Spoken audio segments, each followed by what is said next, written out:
Welcome to Detroit, Wayne County Metro Airport, and we're fixing to push back here as we get set here. We're going to be pushing back momentarily, and everything will be ready to go. We're right on our departure time, so let's get pushed back.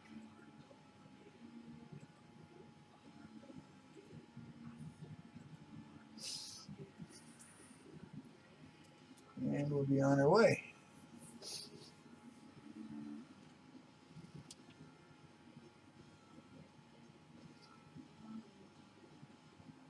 DACJH pushback ready. Please release park brakes. And releasing park brakes, and we're backing up for departure from Detroit to Manchester, New Hampshire. Scheduled flight time 1 hour and 50 minutes, although I don't believe we're going to take that long to do that.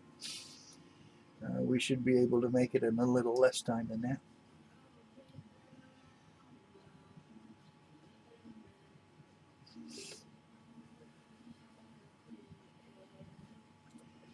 Once we get turned here, we'll be starting engines and we'll be on our way. We're departing on runway 4 right today and landing to the north on runway 35 in Manchester.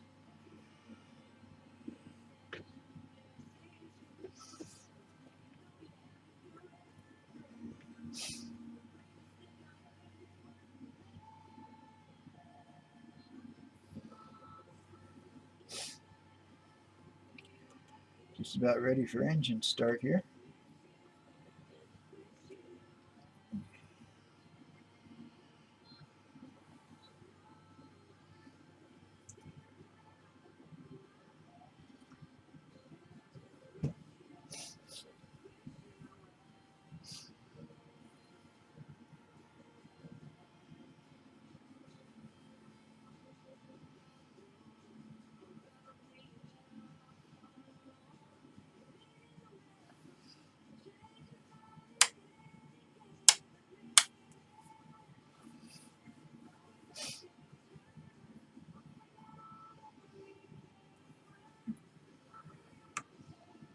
DACJH pushback aborted.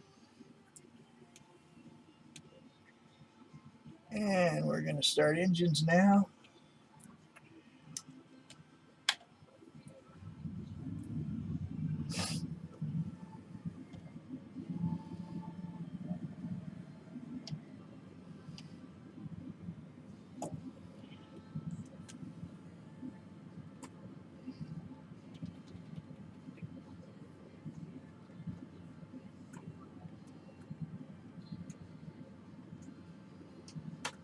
Letting people know that we're taxiing and we're on our way.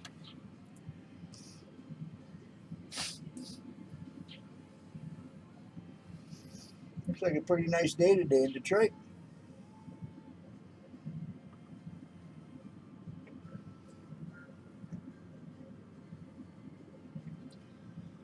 And we're flying a CRJ 200 again today. Small commuter, very popular commuter aircraft. So that's what we'll be flying out and into Manchester with.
I'm not sure how good this picture is. I hope it's okay.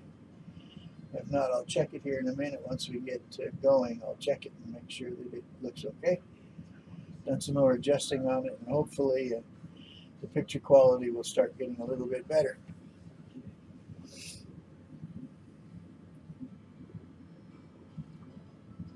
As you can see, there's a few more balloons in the sky again. Must be a good day. The balloons are flying, huh? There's some over here. As you can see, over the departure end of the runway. And there's one over here. They shouldn't be an issue because we're going to be taking off against that in a different direction, so we should be okay.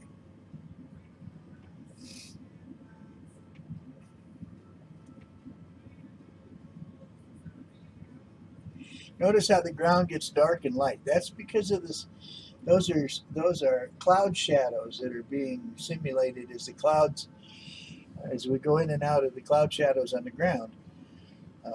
That's why the screen tends to get darker sometime and then lightens up again. So I didn't mention that. I don't think I mentioned that before, but that's what's causing that darkening in the ground is because of clouds. Shadows from clouds on the ground.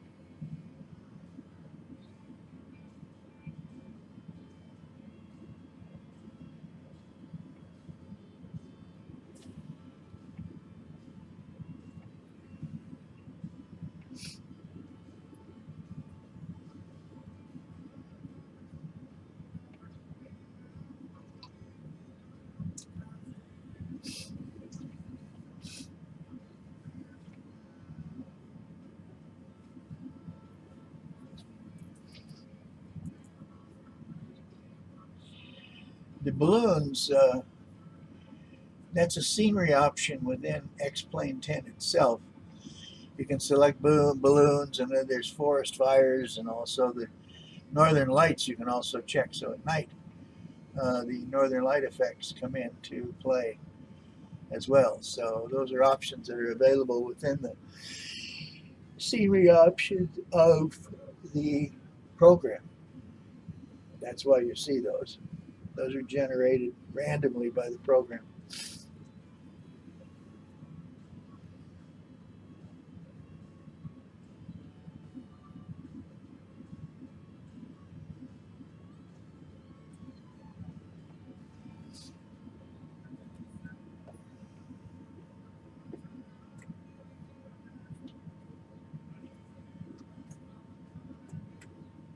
I don't see a reason for anything to be delayed departing today, so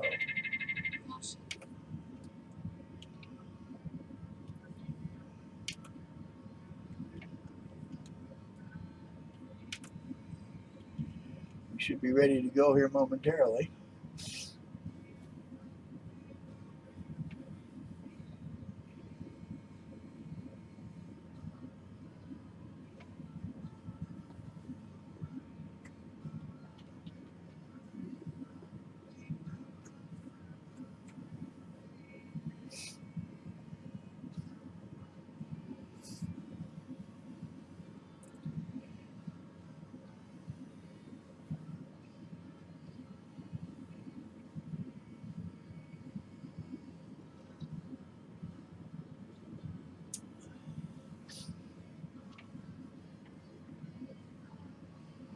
And if you look at the balloons, it appears that they're moving away from us. That would be correct because the winds are out of 300 degrees at 9 knots. So that would be the reason that the balloons seem to be moving to our left to right in front, because they're being pushed by the wind that's coming out of the north.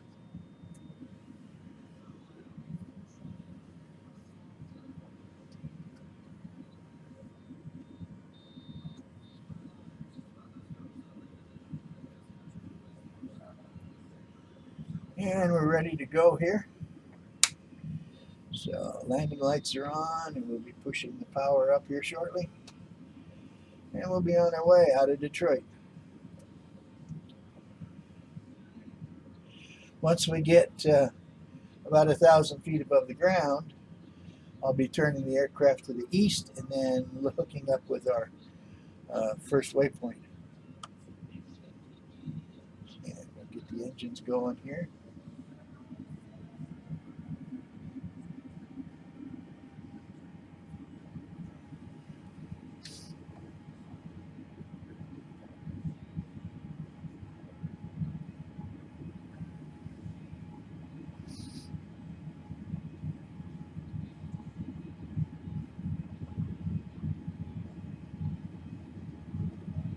And we're at 100 knots.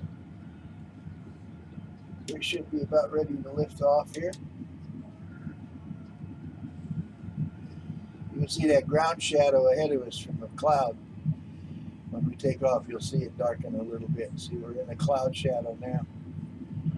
And we should be lifting off momentarily. Wheels coming up. Auto throttle on. We're going to bring a little bit of the flaps back.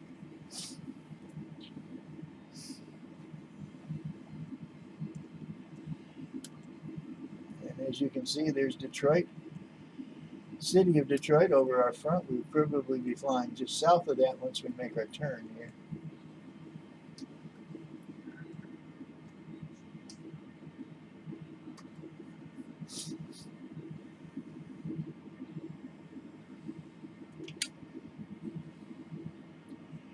Start our turn now.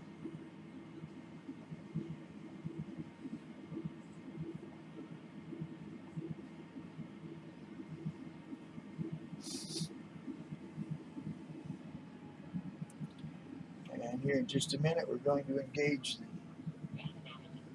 the FMS system to get us directly to our first waypoint.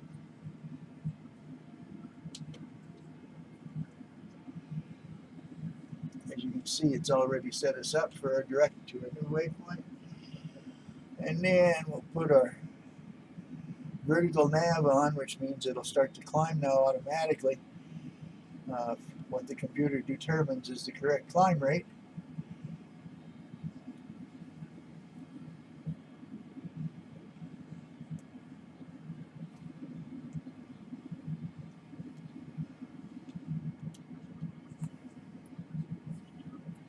And that in front of us to our front right is the city of Detroit.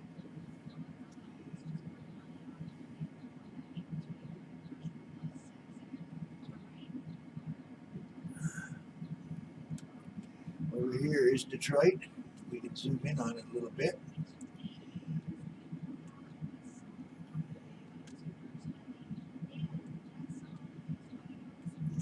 Notice here, I believe that's probably the stadium where the Lions play football.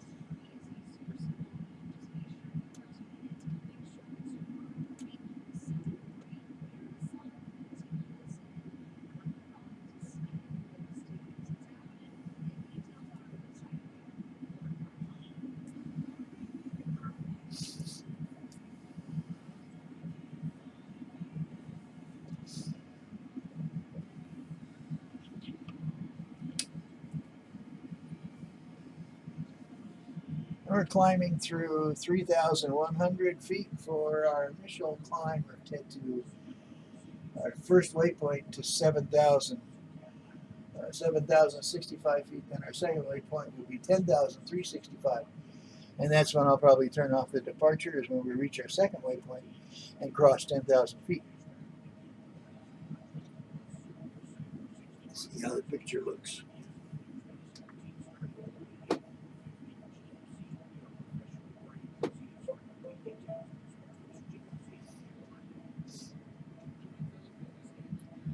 Doesn't look too bad in here. Looks like the clouds are kind of washed out. I don't know if I can get those any better or not. Let's see what we can do here.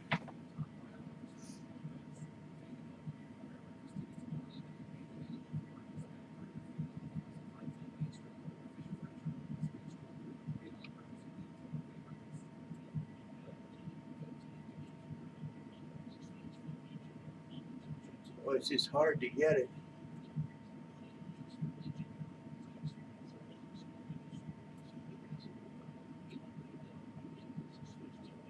That should be a little better, showing the clouds in front of us.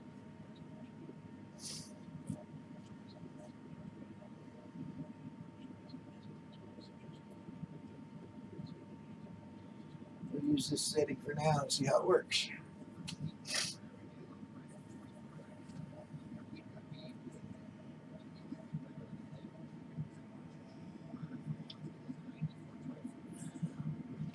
Again, if we look down here to the left, the city of Detroit, going past that, and if you notice, I think here, let me get this over here where it belongs. That looks right there like Tiger Stadium, doesn't it? Is that a baseball stadium? It sure looks like, doesn't it? That looks like Tiger Stadium there. So that's where Detroit Tigers play baseball.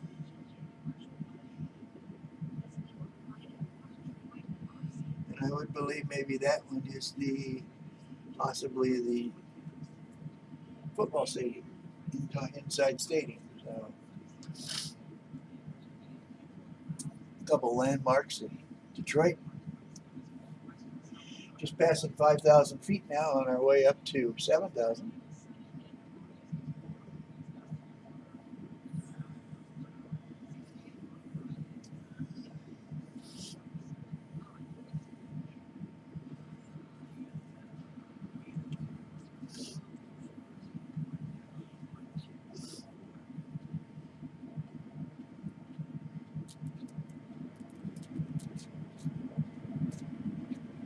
My speakers are getting ratchety. I need to get some new speakers, I think.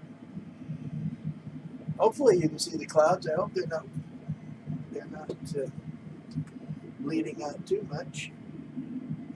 But you won't help when we start going through them. But it looks like we're getting them fairly decent on the video this time. Hoping so anyway. So we'll leave these settings for now.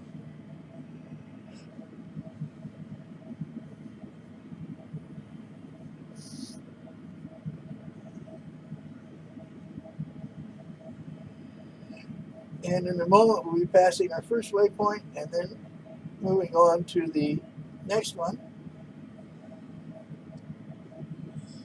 which will put us at which will climb us up to 10,000 feet, and then I'll shut off the video.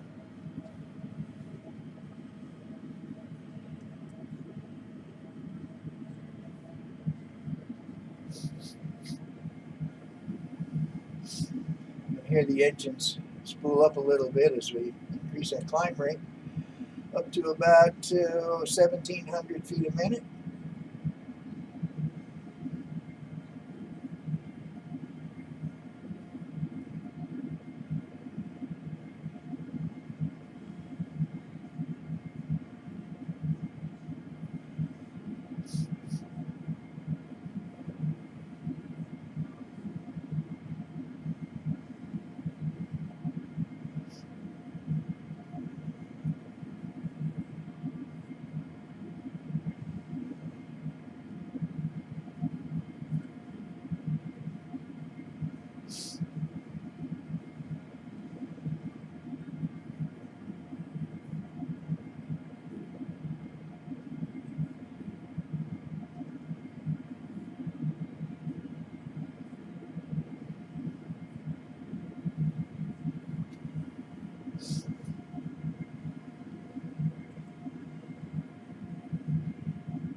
At 10,000 feet, we turn off the landing lights, and I'll get the speed up to 280 knots, and then from there, we'll go to a Mach setting. This one, my Mach cruise on this particular CRJ is 0.78, so once we get a little higher, I'll move it over to Mach setting instead of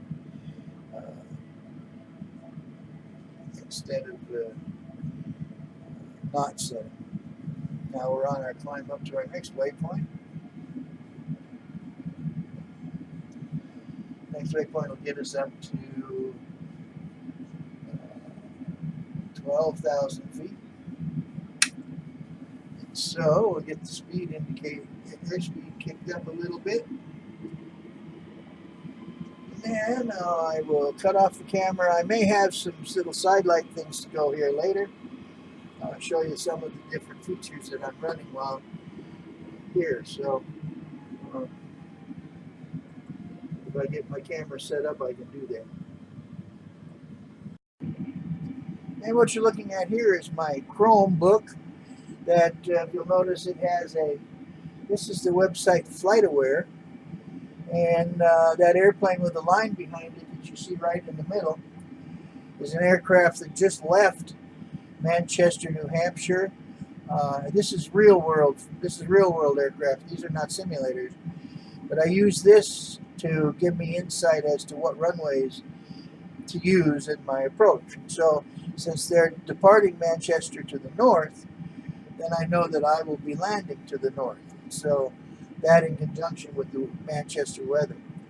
So this is a 10-inch Chromebook that I use, and is one of four computers actually that I use while I'm flying. So as you can see, this is tracking several real-world flights as it goes through a sequence of identifications.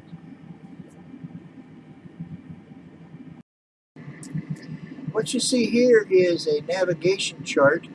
I have several here. This is the arrival route into Manchester. The next one I'll show you is what they call the ILS route. This is the map route to the airport, into the airport itself. Right here we'll be taking these waypoints into the airport to the runway. And then here, these are real world charts, by the way. These are not simulator charts. And this shows a map of the Manchester airport and gives me the taxiways and so forth, and where the terminal is located. I think if you'll notice, the terminal is located kind of right over, you can't hardly see it, but it's sitting down the little small building. I'm sorry, it's a big one. It's a big one at the bottom is the terminal to Manchester Airport. So when we arrive, we'll be coming in and we'll be parking then at a gate at that terminal right there. So these are not simulator charts. These are actual real world charts that I use in the process. Now this one that you see is what I call a pilot worksheet. It's where I maintain all the stats and all the things that are going on within the flight as I fly. I'll make notations as to when I cross certain waypoints and stuff like that. Next to that is a calculator where I calculate my fuel requirements and so forth. This next one is the actual FlightAware information for this particular flight that we're on, and this is real world information. It gives the gate numbers and so forth. It also gives me information about the flight, such as the aircraft that's being used, the departure time, arrival times. It also gives me this is the route that we're flying, which is, this came off of the actual flight that flew on Tuesday out of Detroit. So this is also a real world program. This is a program that I use that is not a program that's for simulators. This is a real world program. Then next to that is a diagram, an airport terminal diagram. And this is the Detroit airport that shows up here. This is real world again. This is the actual Detroit Metropolitan Airport terminal map that pilots use to find out where their gates are. We actually departed at gate A61 here. I'm sorry, at A21 down here. No, sorry. We departed 61 and then we taxied up this way and then back around. And so that information I have on the bottom half of this is the laptop that I use, okay?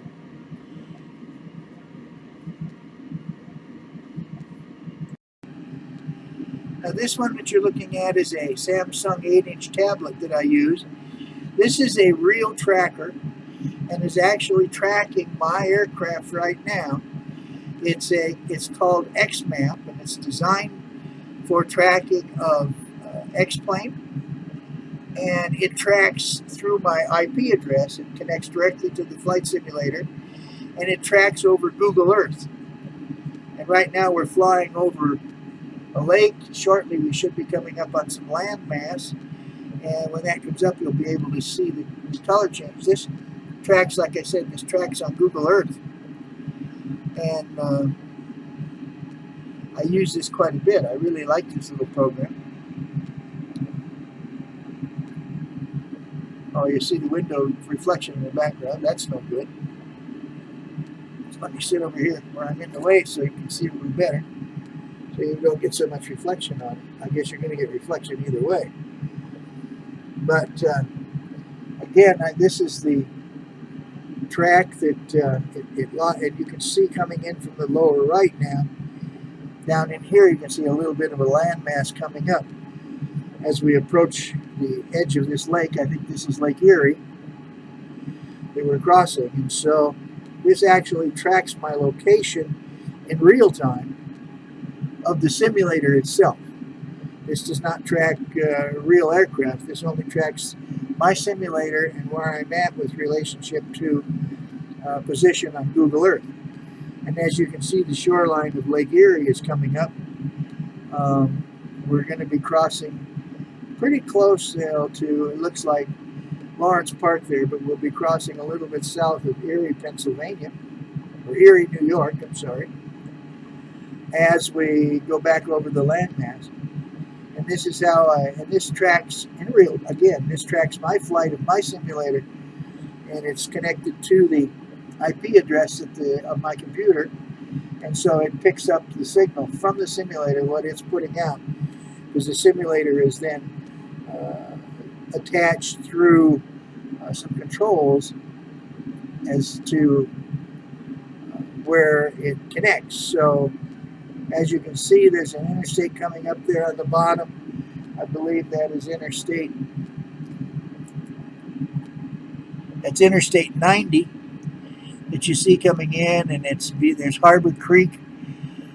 Just the little city we're heading for there is called Northeast, and we'll be crossing Interstate 90, and the intersection there is with Interstate 86. And again, this is over Google Maps, and what I can do, in addition to this, I can, instead of having it showing the